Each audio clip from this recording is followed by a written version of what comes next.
Hi, welcome back to அர்ச்கான். நான் engineer Arulanandam, சென்னையிலேருந்து. இன்றைக்கி நம்ம சென்னையில் நடக்கக்கூடிய ப்ராஜெக்டில் ஒரு 10,000 லிட்டர் சம்புக்கான ஆக்டிவிட்டியை தான் இந்த வீடியோவில் பார்க்க போகிறோம். வாங்க, எஸ்கவேஷன் நடக்கிறத இப்போ நீங்கள் பார்க்குறீங்க. பாருங்கள், எஸ்கவேஷன் கம்ப்ளீட் ஆனதுக்கப்புறம் அந்த யூஜி டேங்கோட அவுட்ரு வாலை கரெக்டாக அந்த காலத்துக்காக நூல் தட்டி அந்த மார்க் 90 டிகிரி எடுத்து மார்க் பண்ணியாச்சு. அது பார்த்திங்கன்னா தெரியும். இது சம்போட 9 இன்ச்சு திக்கு வாலோட டைமென்ஷன். அப்புறம் மேட் ஸ்லாபுக்கு உண்டான bottom mat 10 mm rod, 6 inch spacing பாட்டத்துலேயும் டாப்லேயும் கொடுத்துருக்கோம். ஈச் வே வாலுக்கான ராடும் 10 mm ராடு, 6 இன்ச்சு ஸ்பேஸிங்.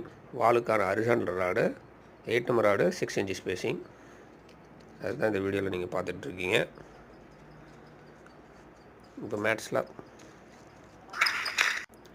இப்போ மேட் ஸ்லாபுக்கு உண்டான கான்க்ரீட் ஆக்டிவிட்டியும் அடுத்த வீடியோவில் நீங்கள் பார்ப்பீங்க. முக்கியமாக சம்புக்கு கான்க்ரீட் போடுறதுக்கு முன்னாடி இந்த டாக்டர் ஃபிக்ஸிட்டில் LW+101 இது நம்ம கான்க்ரீட்டில் ஒரு 5 பேக்குக்கு ஒரு 1 லிட்டர் மிக்ஸ் பண்ணணும். மிக்ஸ் பண்ணியாச்சு. இப்போ கான்க்ரீட் ப்ராக்ரஸில் இருக்குது. முக்கியமாக இந்த பாட்டம் ஸ்லாபெல்லாம் வைப்ரேட்டர் போடுறது ரொம்ப ஒரு முக்கியமான ஒரு விஷயம். ஏன்னா அதில் ஹனிகோம்ப் இருந்தால், இன்கேஸ் இதை க்ரியேட் ஆகியிருந்தால் கூட உங்களுக்கு அந்த தண்ணி அந்த அடிமட்டத்தில் ஊறும் பொழுது அது மேலே அப்லிஃப்ட் ஆகி தண்ணி ஊறி வரதை பார்க்கலாம் சம்பில் நீங்கள். அதனால் வைப்ரேட்டரை மறக்காமல் போட்டுடணும்.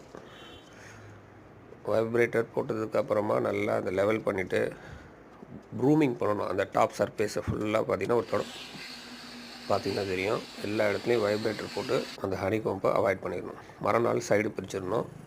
மறக்காமல் க்யூரிங்கும் பண்ணிடணும். அந்த கான்க்ரீட் வால் வர இடத்துல ஜல்லியை மறக்காமல் வச்சிடணும், கான்க்ரீட் வால் ஜாயிண்ட்டுக்காக. வீடியோ பிடிச்சிருந்தால் லைக் பண்ணுங்கள்.